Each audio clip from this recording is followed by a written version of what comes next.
आज के क्राइम कथा की इस एपिसोड में मैं राजकुमार पाल आपको एक ऐसे खूंखार डाकू जिसका नाम सुनते ही लोग घरों में घुस जाते थे, डर जाते थे, कपकपाने लगते थे, जिसके आने की खबर तक से गांव खाली हो जाते थे। इस डाकू को वैसे तो लाल फीताशाही के कागजों में 3 बार एनकाउंटर में मार गिराया गया। 3 बार इसलिए कि 2 बार उसके एनकाउंटर की कहानी पुलिस वालों ने झूठी गढ़ी थी। ये वो डाकू था जो अपनी मौत की खबर सुनकर जंगल में मोर बनकर नाचता था। मोर यहाँ मोर से संबंधित नहीं है, बल्कि एक जश्न में, खुशी में खूब नाचता था, गोलियां चलाता था। कहानी मध्य प्रदेश के ग्वालियर और चंबल इलाके की है। चंबल वो इलाका है जहां एक से बढ़कर एक डाकू हुए, जिनके नाम की दहशत आज भी पूरे देश में होती है। खौफ खाते हैं लोग उनके नाम सुनकर। वैसे तो चंबल में कई डाकू हुए, लेकिन आज जो क्राइम कथा में मैं जिसकी कहानी सुनाने जा रहा हूँ, उस खूंखार डाकू का नाम था राम बाबू गरेड़िया। राम बाबू गरेड़िया एक बेहद ही खूंखार डाकू था, जो अपने जमाने में ऐसे ऐसे काम कर रखा था जिसके बारे में मैं आपको पूरी डिटेल्स कहानी में बताने जा रहा हूँ। राम बाबू गरेड़िया मध्य प्रदेश के ग्वालियर चंबल संभाग के शिवपुरी के हरसी गांव का रहने वाला था। वैसे तो इस इलाके में एक से बढ़कर एक खूंखार डकैत हुए, लेकिन इतिहास में इस इलाके का सबसे खूंखार डकैत का खिताब अगर किसी को मिला है तो वो राम बाबू गरेड़िया और उसका भाई दयाराम गरेड़िया को जाता है। गरेड़िया गिरोह के सिलसिलेवार आरोपों से ग्वालियर की पुलिस बहुत परेशान हो चुकी थी। इतनी ज़्यादा परेशान हो चुकी थी कि सरकार ने उसे T1 की श्रेणी में रख दिया था। प्रशासन ने, मतलब टारगेट नंबर 1। किसी भी तरह राम बाबू गरेड़िया को वो पकड़ लेना चाहती थी। पुलिस चाहती थी कि उसके गैंग पकड़ में आ जाए।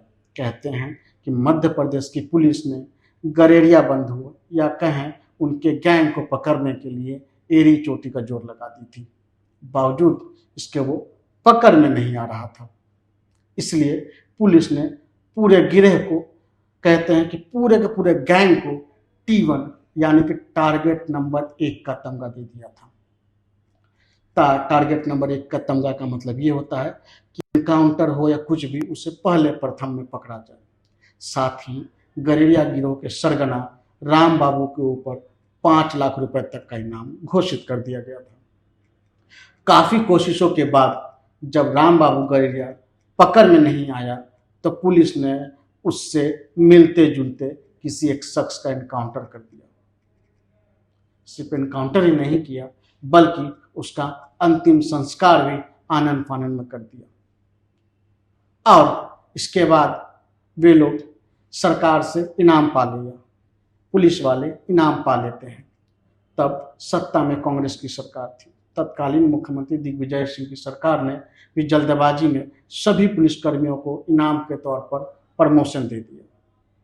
सरकार को लगा कि अब राम बाबू का खेल खत्म हुआ और जितने पुलिस वालों ने उसकी टीम ने इसके काम को अंजाम दिया है, उन पुलिस वालों को प्रमोशन दे दिया गया और साथ में पैसे भी मिले। एनकाउंटर के दूसरे ही दिन जब डाकू राम बाबू गरेड़िया को जब अपनी मौत की खबर अखबारों में पढ़ने को मिली तो वो बहुत खुश हुआ और जंगल में अपने गैंग के सदस्यों और भाइयों का साथ मिलकर खूब जश्न मनाया, खूब नाचा, खूब झूमा। लेकिन पुलिस के द्वारा किसी निर्दोष की हत्या की बात सोचकर वो जल्दी ही अपने अंदाज में बदला लेने की ठान लिया और कसम खाई कि इस निर्दोष की हत्या के जुल्म में मैं पुलिस वालों से बदला लूंगा। कई मीडिया रिपोर्टों में यह बताया गया कि जब राम बाबू गरेड़िया अपने गैंग के साथ मस्ती में चूर था, तभी गरेड़ियों बंधुओं किसी की पकड़ से एक व्यक्ति जो उसके किडनैप करके रखे थे वो छूटकर भाग निकला और वो अपने घर पर लौटा और उसके जिंदा होने की कहानी पूरी दुनिया वालों को बताया कि राम बाबू गरेड़िया मारा नहीं गया, बल्कि वो जिंदा है। जब ये कहानी पूरी दुनिया में खुलासा हुआ, जानकारी मिली कि वो अभी तक जिंदा है, फिर से पुलिस प्रशासन के सिट्टी बिट्टी गुल हो गई। पूरे गांव में फिर से दहशत फैल गया। राम बाबू गड़ेरिया जिंदा होने और किसी निर्दोष शख्स को मारे जाने पर सरकार ने इनाम पाने वाले सभी पुलिस वालों को सरेंडर कर दिया। ये वो पुलिस वाले थे जिसे कुछ दिन पहले लोग हीरो मान रहे थे, उनका गुणगान कर रहे थे। लेकिन जब फर्जी एनकाउंटर की बात सामने आती है तो यही पुलिस वाले विलेन बन जाते हैं। और ये सच भी था, उन्होंने किसी निर्दोष की हत्या कर दी थी। आपको वैसे बताता चलूं कि पुलिस की फाइलों में राम बाबू और उसके भाइयों को 2 बार इनकाउंटर में मारने का दावा किया गया था। दोनों बार दावा गलत था। लेकिन कहते हैं कि आप कितना भी दावा करें, झूठ झूठ होता है। वो लाल फीताशाही के कागजों में बस बंद था, कभी वो सच नहीं निकला। चलिए अब आपको आगे बताते हैं कैसे एक गांव का आम शख्स मोस्ट वांटेड डाकू बन गया और कैसे आज जिसकी चर्चा हम कर रहे हैं, ये अपना इतना बड़ा गिरोह चलाता था कि पूरे मध्य प्रदेश पुलिस को उसे T1 की श्रेणी में रखा गया। इस राम बाबू गड़ेरिया के बारे में और पूरी कहानी समझते हैं, उसके गांव से शुरुआत से समझने की कोशिश करते हैं। दरअसल गड़ेरिया बंदियों के अपराध की शुरुआत होती है 1998 से। रघुवर गड़ेरिया, राम बाबू गड़ेरिया, दयाराम, गोपाल और प्रताप सभी रिश्ते में भाई बंधु थे। इस घटना की शुरुआत होती है रघुवर गड़ेरिया से। एक न्यूज वेबसाइट है, पत्रिका, उसकी रिपोर्ट की माने तो गड़ेरिया गिरोह की स्थापना वैसे तो कई साल पहले रघुवर गड़ेरिया ने की थी, जब उनकी पत्नी ने उन्हें ग्वालियर में डबरा के पास किसी अन्य व्यक्ति के लिए छोड़ दिया था। रघुवर ने अपनी पत्नी और उसके प्रेमी को मार डाला। कहते हैं कि रघुवर की ही पत्नी को लेकर उनके ही रिश्तेदार दयाराम महाराज सिंह के साथ परिजनों से विवाद हो गया था। इससे नाराज होकर रघुवर गड़ेरिया ने अपने भतीजों राम बाबू गड़ेरिया और दयाराम गड़ेरिया के साथ मिलकर एक व्यक्ति की हत्या कर दी। अब इस हत्याकांड के बाद पूरे हरसी गांव में तनाव हो गया। गांव वालों में रघुवर गड़ेरिया का खौफ कम करने के लिए पुलिस ने दयाराम महाराज सिंह के परिवार को पुलिस सुरक्षा मुहैया कराई। बावजूद रघुवर गड़ेरिया ने राम बाबू और अपने दूसरे भतीजों के साथ मिलकर फिर से एक और रिश्तेदार की हत्या कर दी और पुलिस को खुली चुनौती देते हुए जिले का मोस्ट वांटेड डकैत बन गया। हत्या के बाद वो जंगलों में भाग जाया करता था, क्योंकि पूरा का पूरा शिवपुर जो इलाका है पूरा जंगलों से घिरा हुआ इलाका है, जहाँ कई तरह के डकैत हुए थे। इस गिरोह में रघुवर ने अपने भतीजों राम बाबू, दयाराम, विजय, प्रताप, गोपाल के साथ लॉन्च किया था। कह सकते हैं कि इनके साथ मिलकर एक गुट बनाया था। लेकिन चर्चाओं में हमेशा राम बाबू गड़ेरिया ही रहा, क्योंकि वो सब एक्चुअली पढ़े लिखे नहीं थे। लेकिन इनसे सबसे ज़्यादा समझदार जो ये 5-6 लोगों का ग्रुप था, इनमें सबसे ज़्यादा समझदार राम बाबू गड़ेरिया था। बहुत बहादुर था। कहते हैं कि वो अपने दिमाग से पूरे गैंग का मुखिया बन गया था और पुलिस को चकमा देने में माहिर था। कैसे कोई प्लान इम्प्लीमेंट करना है और वहाँ से भाग जाना है। इसी घटना के बाद गड़ेरिया गैंग का खौफ इलाके में बढ़ने लगा था। वे लोग बैंक कर्मचारियों, स्कूल शिक्षकों, इंजीनियरों और कई रईस लोगों और कई किसान जो पैसे वाले थे, ज़मीन वाले थे, उन सबका अपहरण कर लेते थे और उनसे फिरौती वसूलते थे और इसी फिरौती के बदौलत वे अपना गैंग चलाते थे। इसके कारनामे इतने ज़्यादा बढ़ गए थे कि मध्य प्रदेश की पुलिस ने इस गैंग को T1 या टारगेट 1 की श्रेणी में डाल दिया था, जैसे कि मैंने स्टोरी की शुरुआत में भी आपको बताया है। इसी क्रम में 12 दिसंबर 1999 को रघुवर गड़ेरिया और उसके 3 साथी पुलिस के मुठभेड़ में मारे गए। जब रघुवर गड़ेरिया मारा गया तब तक पुलिस में इतना खौफ था कि पुलिस ने यह दावा भी कर दिया कि खूंखार राम बाबू गड़ेरिया भी उनके साथ मारा गया है। पुलिस ने राम बाबू की डेड बॉडी का पोस्टमार्टम कराकर अंतिम संस्कार करा दिया आनंद फानंद में। इससे खुश होकर दिग्विजय सिंह की सरकार ने, तब की तत्कालीन दिग्विजय सिंह की सरकार ने पुलिस कर्मचारियों को पदोन्नत कर दिया, उन्हें प्रमोशन दे दिया। लेकिन उत्साह कुछ समय तक ही चला और वो कुछ ही समय में दूर भी हो गया। दरअसल राम बाबू ने जल्दी ही खुद को लूटपाट के लिए फिर से जीवित कर लिया था, क्योंकि वो तो मारा गया ही नहीं था, वो लाल फीताशाही के कागजों में ही बस दफन हो गया था, वो जिंदा था। जिसके बाद जिसे प्रमोशन मिला था उन पुलिस कर्मचारियों को निलंबित कर दिया गया। इसी तरह अप्रैल 2000 में गरेड़िया बंदियों पर नकेल कसी गई। इस बार पुलिस ने गिरोह को पकड़ा, लेकिन 1 साल से भी कम समय तक पुलिस उन्हें पकड़कर रख सकी।